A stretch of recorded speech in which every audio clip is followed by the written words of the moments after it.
j'espère que vous allez tous et toutes très bien. Bon, la vidéo FAQ, donc questions en tout genre, je la commence enfin. Comment vous dire qu'il était temps quand même, je pense. Donc, je vais essayer de placer un timer. Donc, dans la vidéo, vous allez voir plusieurs petites coupures. Je croise les doigts de pouvoir le faire. Et en fait, quand vous allez aller dans la description de la vidéo, donc il y a le titre, vous cliquez dessus, ça se déroule et en fait, vous allez avoir par exemple de 0 secondes à 1 minute, c'est l'intro. De 1 minute 01 à par exemple 5 minutes, c'est telle question et ainsi de suite. Comme ça, pour ceux qui étaient intéressés d'avoir réponse à leurs questions, vous pouvez directement choisir au niveau des timers. Mais encore une fois, je croise les doigts pour pouvoir le faire. Donc, c'est parti, j'ai tout inscrit dans mon petit calepin. Je vous le dis tout net, j'ai pris toutes les questions, j'ai fait des captures d'écran un petit peu partout. J'ai vite tout inscrit, je n'ai même pas réfléchi, je n'ai presque même pas lu les questions, mis à part quand je les ai écrites, bien évidemment. Donc, c'est parti pour le FAQ.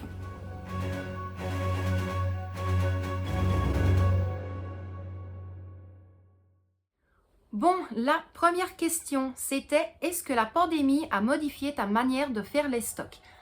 Alors, concernant ma manière de faire les stocks, pas du tout. Je continue à faire exactement la même chose qu'avant, ce qui veut dire que 2 fois par année, j'essaye vraiment de fixer un plus gros budget pour dire de remplifier en fait carrément mon stock.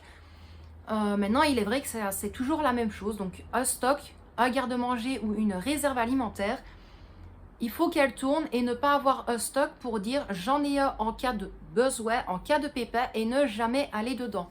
Moi, je ne m'en suis jamais cachée. On y va très souvent. Et voilà, et si maintenant je sais qu'on va prendre une conserve, par exemple, de mélange de fruits ou une conserve de légumes, bien évidemment, je vais quand même l'inscrire à certains moments dans ma liste de courses pour pouvoir remettre celle que l'on a pris. Maintenant, au niveau des stocks, c'est vrai que je n'ai absolument, mais vraiment rien changé du tout à ce niveau-là. Ne serait-ce que maintenant, vous l'avez remarqué, je l'ai déjà souvent dit dans les retours de courses, c'est que moi, je suis vraiment à regarder pour les promos. Donc, pour tout ce qui est produits d'entretien ou autre. Mais maintenant, nous sommes deux, ce qui veut dire que Michel, maintenant, commence à faire de plus en plus attention aux promos, que ce soit vraiment de tout, les gels douche, les shampoings, son gel pour les cheveux, les produits de ménage, tout, vraiment de tout, de tout, de tout. Donc ça, pour ça, je suis vraiment très, très contente à ce niveau-là.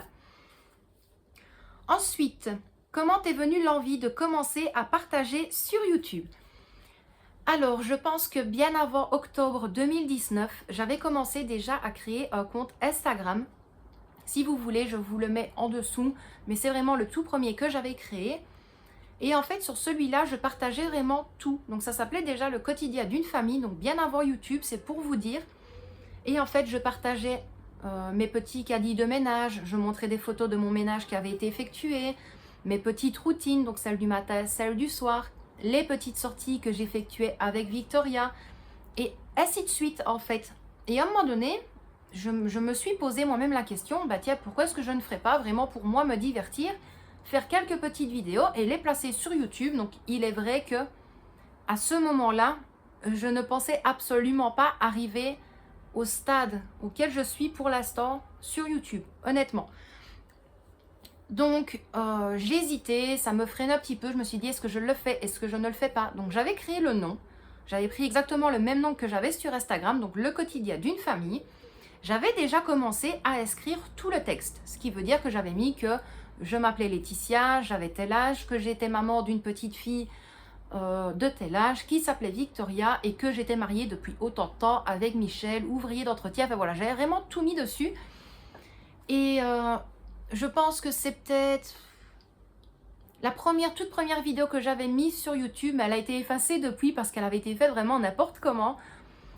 C'était en fait une kitchen tour. Ce qui veut dire que j'avais vraiment envie de montrer mon petit espace cuisine parce que sur Instagram à ce moment-là, c'était énormément de cuisine. Tout ce qui était cuisine, ménage, c'était ce qui primait vraiment en premier. Et donc, je me suis dit, je vais placer celle-là. Donc, je crois qu'elle est sortie le 24 février 2019. Le 24 février 2020, pardon. Et je me suis dit au fur et à mesure, qu'est-ce que je ferais bien comme autre vidéo? Et on m'a dit, bah écoute, comme tu parles souvent de tes courses, tu montres des photos, pourquoi est-ce que tu ne filmerais pas une vidéo retour de course et voir comment ça fonctionne?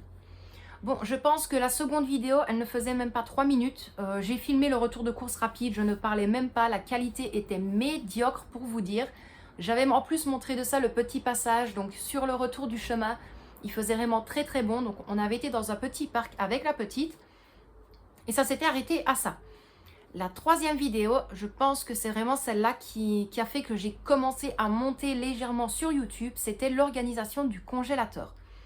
Déjà de 1, c'était avec l'application Viva Video sur l'ordinateur. Donc comment vous dire, on avait le gros logo en bas.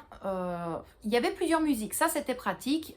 Niveau écriture ou calligraphie, ça c'était top aussi.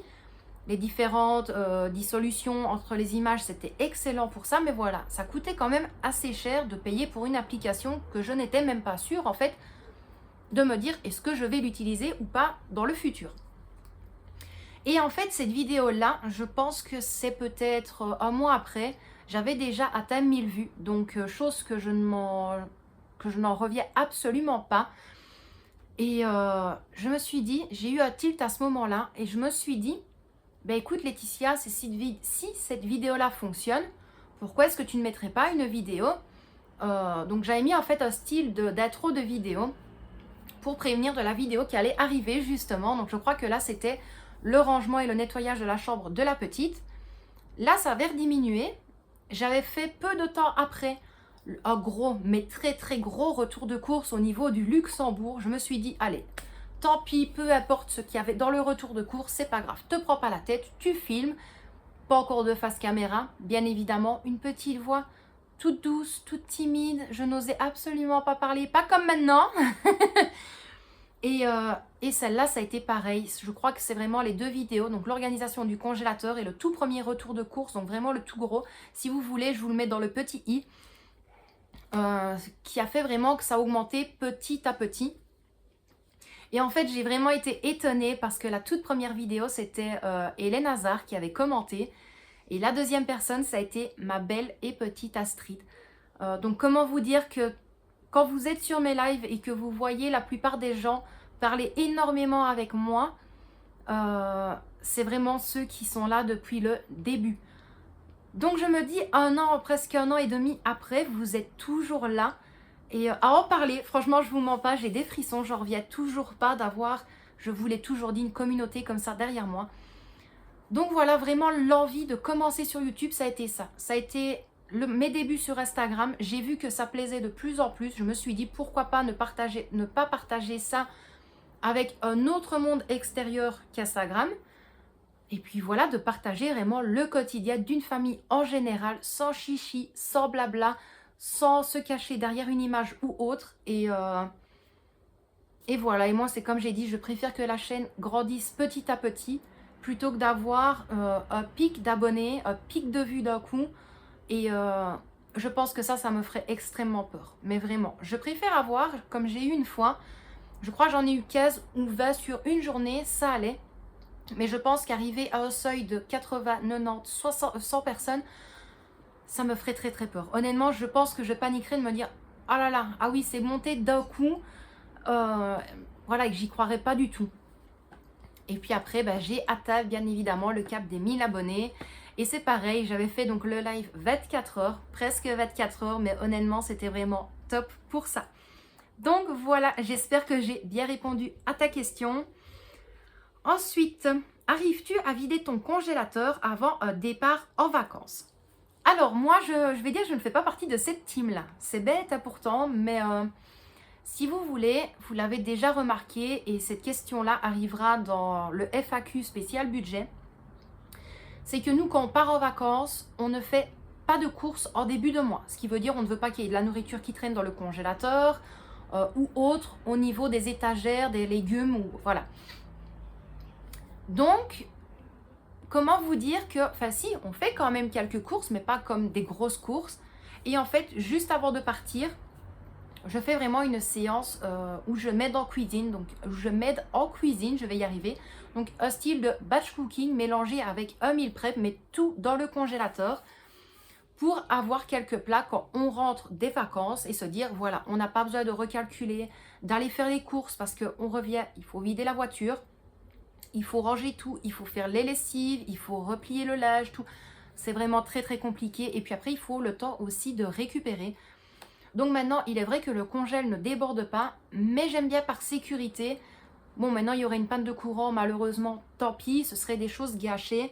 Mais je préfère avoir ça en cas de besoin quand on revient, tout simplement. Je reviens à ce que je disais au début. On garde en fait cet argent-là pour partir en vacances, ce qui veut dire sur une semaine de vacances, on se fait entièrement et totalement plaisir. S'il nous faut des vêtements, si on veut aller manger à l'extérieur de l'hôtel, des activités, louer comment est-ce qu'on appelle ça? Enfin, on avait loué des vélos, un buggy, voilà, on avait loué un buggy, enfin du moins Michel.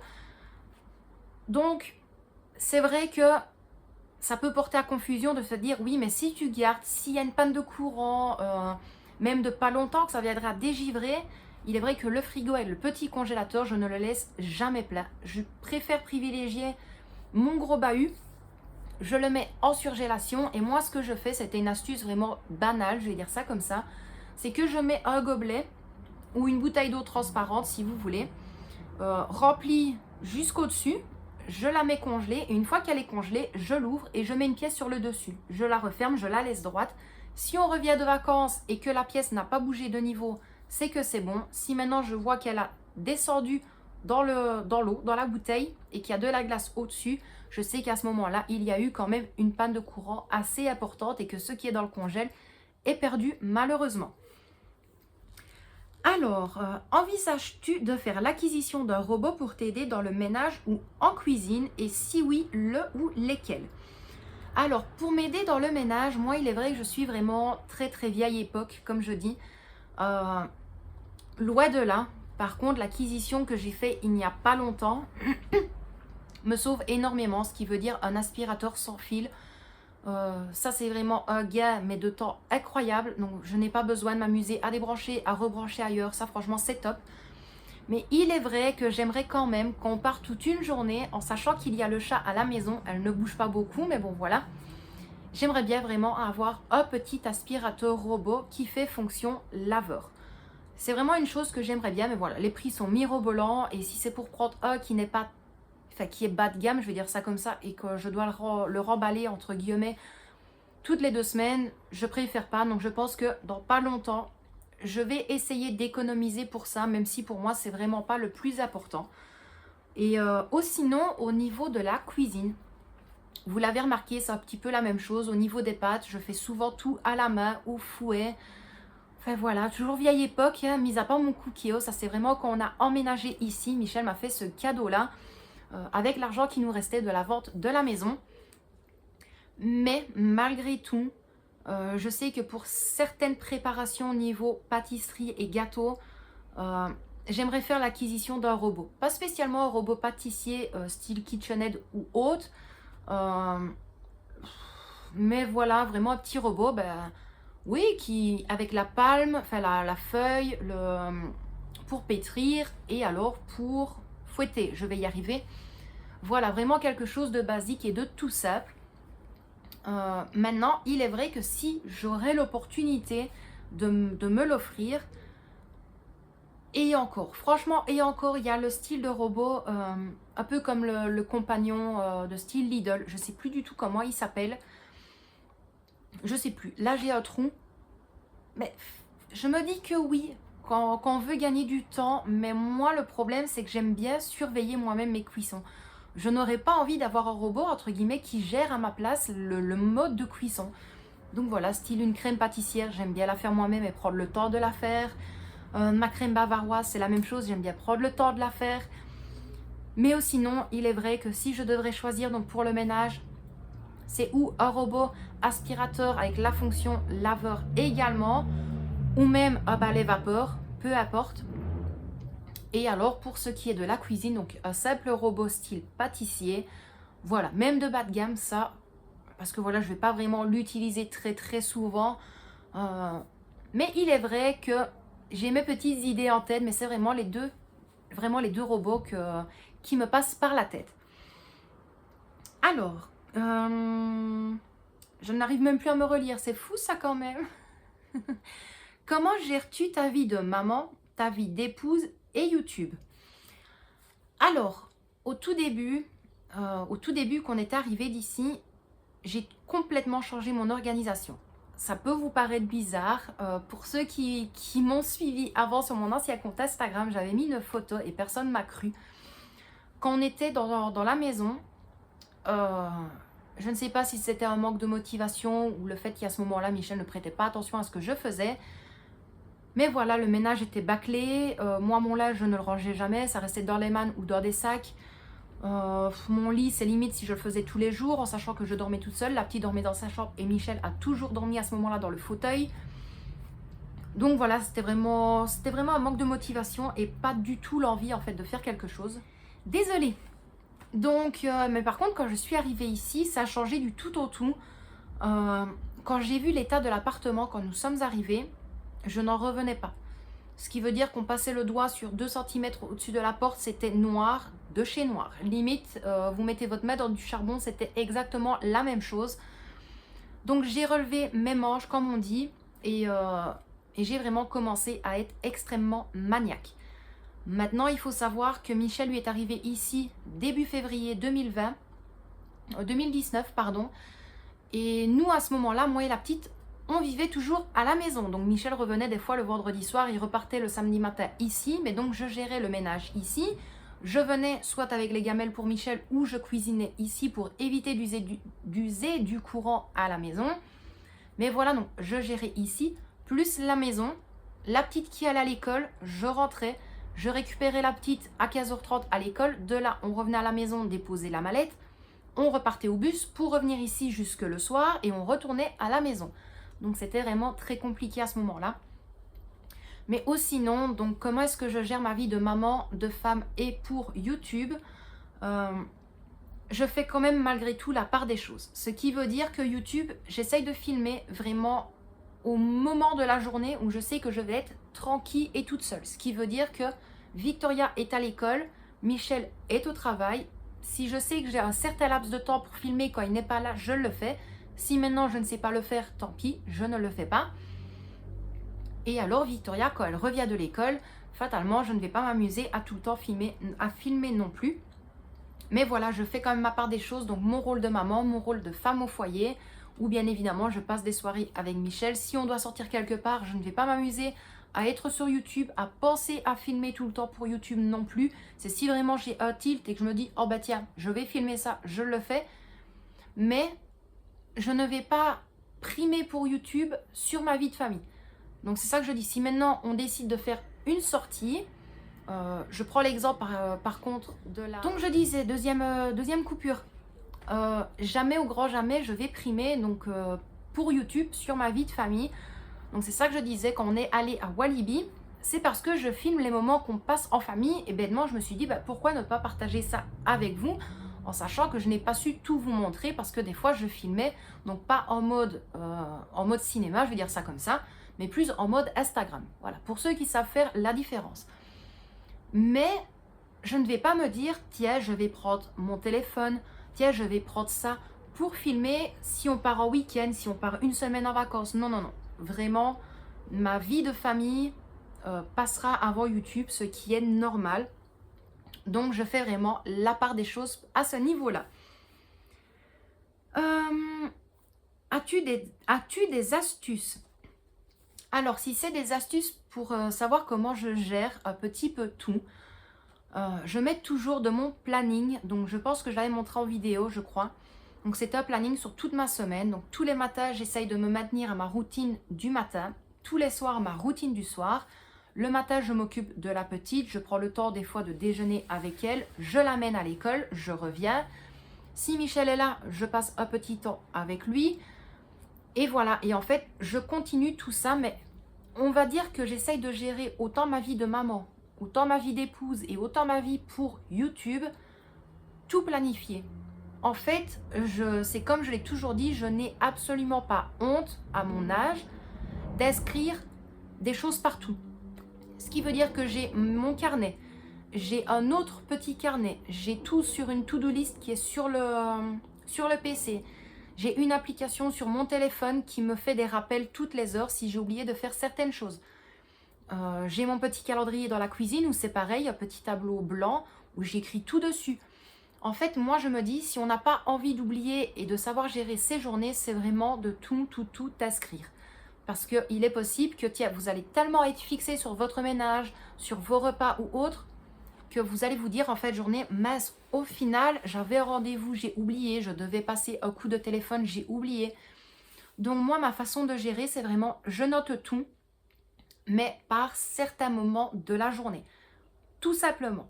Donc voilà, j'espère malgré tout que j'ai répondu à ta question du mieux que je pouvais, ou sinon tu n'hésites pas, tu me poses la suite de la question si tu en as envie en commentaire et je te répondrai avec grand plaisir. Partez-vous en vacances? Alors, cette année, malheureusement, encore une fois, non. Non, pourquoi? Parce que déjà, on sait que c'est faire les tests PCR ou les vaccins. Voilà, non, merci. Et en plus de ça, par rapport au travail de Michel, cette année, c'est encore une fois très compliqué, honnêtement. On n'est pas tenu au courant des dates des travaux, on ne sait pas à quelle heure les ouvriers pour les travaux viennent, on ne sait pas pour combien de temps ils en ont. On nous dit une date et puis du jour au lendemain, on nous apprend que finalement c'est 2 semaines à l'avance que la date convenue. Donc voilà, c'est vraiment très compliqué. Maintenant, il n'est pas dit qu'on partira peut-être une journée vraiment plic-ploc quand on sait le faire. Donc quand je dis quand on sait le faire, c'est pas au niveau financier, c'est vraiment au niveau de la gestion du bâtiment. Mais voilà, à un moment donné, il faut savoir dire merde, comme on dit, et prendre un peu soin de nous, enfin surtout Michel, prendre soin de lui et de pouvoir souffler un petit peu, parce que comme je l'ai dit, moi ça m'énerve quand j'entends des collègues à lui dire ah mais on est cool, on a le cul dans le beurre en étant concierge, alors que non, pas du tout. Je pense que ces gens-là, on leur donnerait même pas une semaine ici, qui tourneraient leur veste en fait. Il faut savoir tout gérer. Bien évidemment, il y a toutes les différentes clés et faire confiance à quelqu'un si on part en vacances, croyez-moi que c'est très compliqué. Honnêtement, si maintenant on n'a pas le choix, malheureusement on le fait. Mais trouver une personne de confiance ici, il y en a peut-être 2 et encore, vraiment une qu'on serait sûr et certain, mais le reste absolument pas. Donc cette année malheureusement non. Mais malgré tout, si j'arrive à récupérer, à tomber sur d'autres vidéos, je vous ferai quand même un petit passage des vacances que l'on a passées en Grèce, donc à Kos. C'était l'hôtel Pelagos Hôtel et Spa, je vais y arriver, qui était vraiment un cadre merveilleux. L'hôtel était vraiment magnifique. Les personnes là-bas sont d'un amour incroyable. Donc voilà, je vais essayer de vous faire ça si j'arrive à retrouver un petit peu toutes les vidéos et à vous faire un montage si j'arrive à le faire. Alors, et aussi sinon, la deuxième question donc par rapport à celle-ci, c'était si oui, dans quelle partie du pays? Donc si oui, on aurait pu partir en vacances, donc mis à part le côté conciergerie, si maintenant il n'y aurait pas eu donc Covid, test PCR, vaccin et tout le tralala, on serait retourné en Grèce, donc là où on avait été 2 ou 3 années de suite. C'est vraiment un cadre idyllique en fait, et les personnes nous connaissent tellement qu'on peut même aller en ville, on nous fait signe, on nous dit bonjour, on parle avec nous, et oui en fait si on aurait pu, on serait retourné là-bas. Maintenant c'est à voir, l'année prochaine on regarde, voir ça. On aimerait bien en fait repartir en camping. Au tout début que j'étais avec Michel et que j'avais accouché de Victoria, on était parti en camping à Menton. Comment vous dire que ça c'était incroyable aussi, c'était le camping de la Madeleine et franchement j'ai adoré. Maintenant on ne retournera peut-être pas de ce côté-là, on a regardé des fois, franchement si on fait des recherches sur internet, ça revient beaucoup plus avantageux de faire la location d'un petit chalet que de louer en fait l'emplacement pour la voiture, pour la tente et d'avoir tout sur le côté. Non franchement c'est... Quand on a fait le calcul sur plusieurs sites de camping, on a fait des yeux comme ça, on n'en revenait pas, honnêtement. Donc voilà, ou sinon en Belgique, non, on ne pense pas aller à gauche à droite. La Belgique, pour moi, c'est pas... À part la mer, mais ça, il n'y a que moi qui aime. Alors, comment gères-tu ta vie de maman et ta chaîne YouTube? Donc ça rejoint un petit peu donc la question auparavant. Donc ma vie de maman, c'est la vie de maman, tout simplement. Je crois que la petite, elle a déjà été souvent malade, il y a eu les examens. Ben, j'ai laissé tomber YouTube. J'ai laissé tomber YouTube, je faisais plus des petites stories ou des petits posts sur Instagram ben, pour au moins tenir informé et au courant de comment on allait. Mais si je devais... Il n'y a même pas de choix à faire, hein, c'est bête ce que j'allais dire. Mais voilà, ma vie de maman passe avant tout. Et pour être même honnête avec vous, ma vie de maman passera avant toute chose. Et surtout avant ma vie de femme au foyer. Ça, c'est une chose qui est sûre et certaine. J'ai toujours dit à mon homme, il pourrait être malade, mais la petite serait malade aussi, fatalement. Et c'est logique, bien évidemment, mais je croirais beaucoup plus soit de la petite que de Michel. Voilà. Et pour YouTube, tout simplement, il est vrai que je vais dire gérer ma vie de maman par rapport aussi avec YouTube. Je fais tout sur mon téléphone. J'essaye de ne pas trop montrer légèrement non plus la petite. Mais pour YouTube, par contre, j'essaye de gérer un maximum le soir et des fois durant la nuit. Mais pour bénéficier aussi des moments avec la petite, de jouer avec elle, de regarder un petit film ou un dessin animé.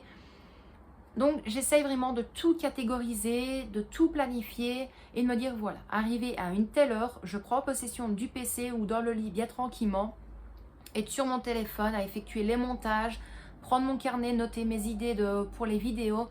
Donc voilà, tout catégoriser, pour moi, c'est la clé vraiment qui m'a sauvée pour tout. Alors, comment as-tu fait ton classeur organisation des stocks? Alors ça, je l'ai fait donc sur le grand ordinateur. J'ai voulu le faire sur PC, mais je n'ai pas l'application. Donc c'est avec Office, l'application Office, qui est dans presque tous les ordinateurs normalement. Et c'était avec l'application classeur. Classeur, tableur. Donc j'ai mis un tableau. Donc vous avez un tableau de base. J'ai noté le nom sur le dessus. Et ensuite, j'ai vraiment tout catégorisé. Donc j'ai dû faire tout à la main. Rechanger les tailles des colonnes, mettre les différentes couleurs, changer les colonnes où c'était de 1 à 5, de 5 à 10, 10 plus, les notes de pair option, est-ce que je dois acheter ou non. Donc ça, honnêtement, je crois que ça m'a pris 2 heures à 2 heures et demie de pouvoir tout faire en fait. Et si j'arrive, mais je croise les doigts, mais je ne suis pas sûre, je vais essayer d'en réimprimer une vierge, de la scanner sur l'ordinateur, de me l'envoyer par mail, parce que l'ordinateur ici, c'est dans l'école, et de mettre le lien. Donc, comme j'ai fait sous la vidéo, c'était l'organisation des menus, des courses et des repas. Et je vous mettrai le lien Zup Image. Vous cliquez dessus et vous allez avoir toutes les fiches, toutes vierges en fait, et vous le faites comme vous en avez envie. Donc, voilà, c'est vraiment tout simple, mais en fait, il faut aimer le côté vraiment informatique, de rester quand même des heures sur un ordinateur, en sachant que moi, avant de faire cette liste-là, j'ai dû regarder tout au niveau de ma réserve alimentaire, de mon garde-manger, et voilà, de noter conserve, il y avait ça. Bien évidemment, après, j'ai dû barrer parce qu'il y a des choses que l'on n'a plus achetées du tout, mais je garde quand même celui de base dans les au cas où, et maintenant, vous me connaissez avec les au cas où. Donc voilà, j'espère que j'ai bien répondu à ta question. Si maintenant tu souhaites un petit peu plus d'informations, tu n'hésites pas, tu fais la même chose, tu me le dis en commentaire. Ensuite, avec la pandémie, gères-tu différemment tes stocks? Donc ça rejoint la toute première question. Est-ce que je gère différemment mes stocks? Non. Non, et je crois que autant avant Covid que pendant et que après, j'ai continué à faire comme je faisais depuis des années. Ce qui veut dire que pour une grande partie, j'ai toujours privilégié tout ce qui était promo, réduction, les 1 plus 1 gratuits, un acheté, le deuxième à moins 50%, ou même les deux achetés, et à ce moment-là, c'est moins 25%. Mais non, je n'ai absolument rien changé, ce qui veut dire que, ben voilà, la dernière fois, j'ai acheté 10 kg de farine. Je sais qu'elle va me durer plus d'1 an, mais j'ai ça et je ne vais pas en acheter plus en me disant, tiens, si jamais ça recommence, les gens vont se ruer dans les magasins. Ça se trouve, il n'y en aura plus. Non, je sais que là, avec ce que j'ai là, ça va me durer extrêmement longtemps. Que ce soit ça, les bouteilles d'huile de friture, un exemple. Celle que j'ai encore ici, c'était une promo que j'avais achetée au Lidl. Je crois que c'était 2 achetés et la troisième à moins 50% ou quelque chose comme ça. Et donc voilà, j'en ai encore. Les sauces, bon ça, je ne fais pas de stock bien spécifique, mais c'est vrai que j'aime bien toujours avoir un pot en avance. Maintenant, tout ce qui est conserve, comme je l'ai toujours dit, si la boîte n'est pas abîmée, qu'elle n'est pas cabossée, que vous voyez qu'elle ne commence pas légèrement à bomber, c'est bon, vous pouvez le garder dans votre stock sans aucun problème. Et bien évidemment, si maintenant vous n'êtes pas sûr ou si vous avez perdu entre autres l'étiquette ou qu'il n'y aurait plus la date dessus, vous ouvrez, vous sentez.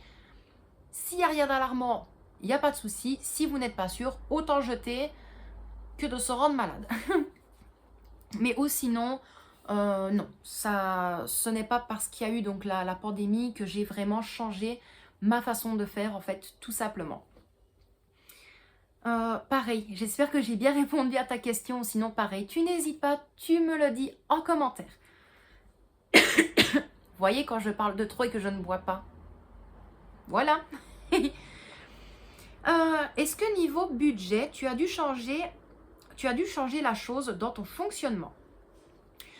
Alors, non. Honnêtement, non.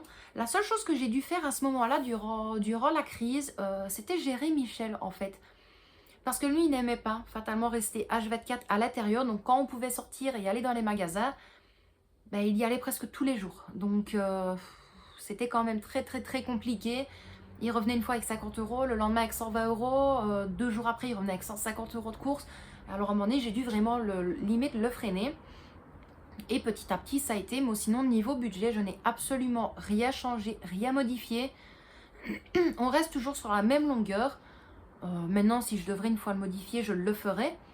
Mais moi, j'ai toujours modifié le budget par rapport à nos besoins. Pas par rapport à une crise, à un autre souci quelconque. Jamais, jamais, jamais. Mais il est vrai que j'ai toujours dans un carnet, ça je ne vous en ai jamais parlé, une fiche de secours, comme je dis, où en fait c'est le salaire de base au niveau du chômage. Toujours, ne me demandez pas pourquoi, j'aime bien prévoir et avoir ça noir sur blanc et de me dire au cas où on ne sait jamais, j'ai ça qui est tout inscrit, j'ai mon calcul. Maintenant bien évidemment ce serait beaucoup plus compliqué, mais je sais déjà à quoi me maintenir pour plus tard. On ne sait jamais, comme je vous l'ai dit, on n'est jamais à l'abri de rien. Il suffit que peu importe une petite chose ou autre. Enfin voilà, vous savez toujours que moi c'est les au cas où, je prévois en avance, on n'est jamais à l'abri de rien, comme je dis. Donc pareil, j'espère avoir bien répondu à ta question. As-tu des nouvelles habitudes depuis? Alors, des nouvelles habitudes depuis la pandémie ou la crise en général? Pas spécialement. Honnêtement, pas spécialement. Quand je prends l'exemple même de Michel, lui, il va quelque part, il revient, il se désaffecte les mains. Moi, je le fais quand ça me passe par la tête. Vous allez me dire, c'est bête, mais je fais ça quand ça me passe par la tête. Mais aussi, sinon, niveau habitude, je crois que c'était ça. Voilà, les nouvelles habitudes, pas du tout. Franchement, pas du tout. Maintenant, il est vrai que on essaye d'aller un petit peu moins dans les magasins, d'être moins au contact des gens aussi. Si on voit qu'il y a trop de monde dans un magasin, on n'y va pas. Parce qu'on essaye quand même, pas forcément nous, de nous préserver, mais de préserver quand même la petite. Voilà, et encore une fois, c'est toujours, je vais dire, le côté maman qui prime en fait. C'est la petite avant nous. Et moi, ça a toujours été comme ça. Mais aussi non, les habitudes, non. Ça n'a absolument rien changé par rapport à la crise ou autre. Pas du tout.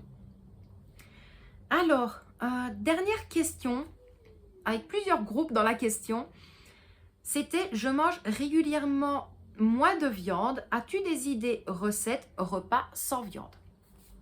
Alors, je vais te dire oui. J'ai plusieurs recettes parce que voilà, il est vrai que on n'est pas non plus facile. On est une team viandard quand on sait le faire, quand on peut se le permettre.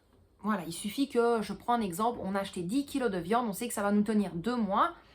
Ben, on va vraiment limiter manger un morceau de viande tous les jours ou un jour et pas l'autre.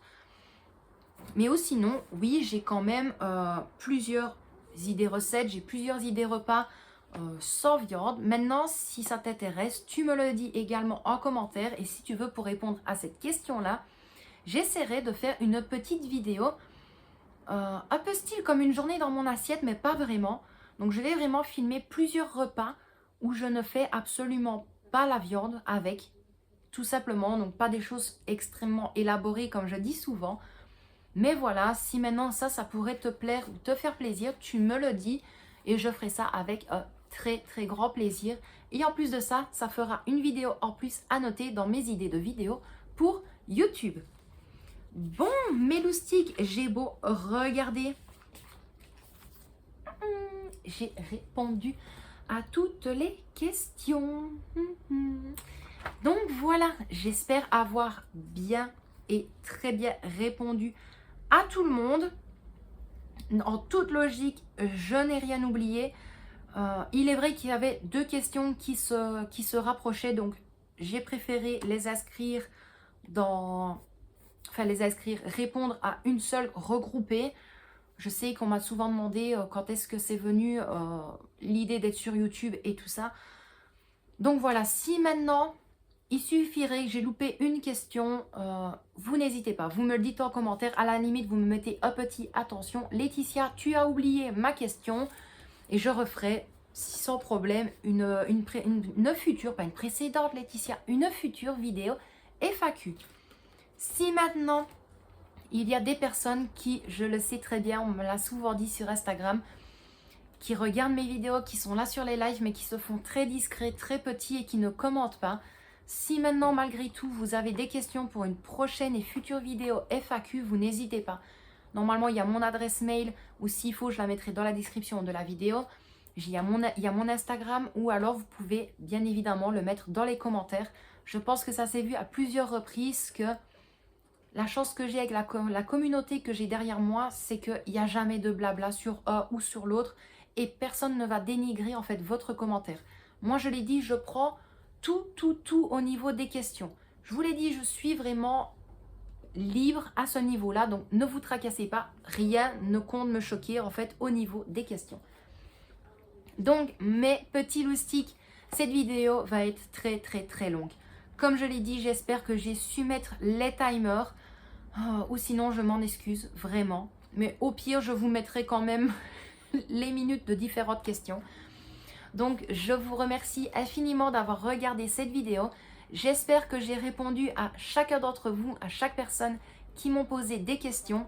Si j'en ai oublié, loin de là, ce n'est absolument pas fait exprès, mais n'hésitez pas, remettez-la moi en commentaire. Je les prendrai pour une prochaine vidéo FAQ.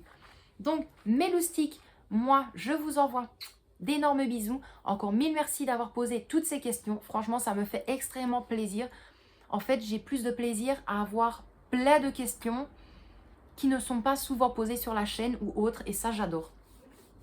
Victoria et Michel, je vais quand même arrêter les blabla. Victoria et Michel vous font d'énormes bisous également. N'hésitez pas à me dire en commentaire si ce style de vidéo vous plaît. Si elle vous a plu, le petit pouce fait toujours plaisir.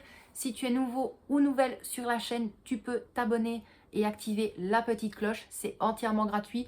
Mais voilà, je n'oblige en rien comme je le dis. Mais si maintenant tu veux suivre un petit peu nos aventures et ma vie de maman et de femme au foyer en général, fais ça et ce sera beaucoup mieux. Donc, plein de gros bisous, prenez bien soin de vous et de ceux que vous aimez. Et quant à moi, je vous dis à très bientôt dans une prochaine vidéo. Bisous mes loustiques.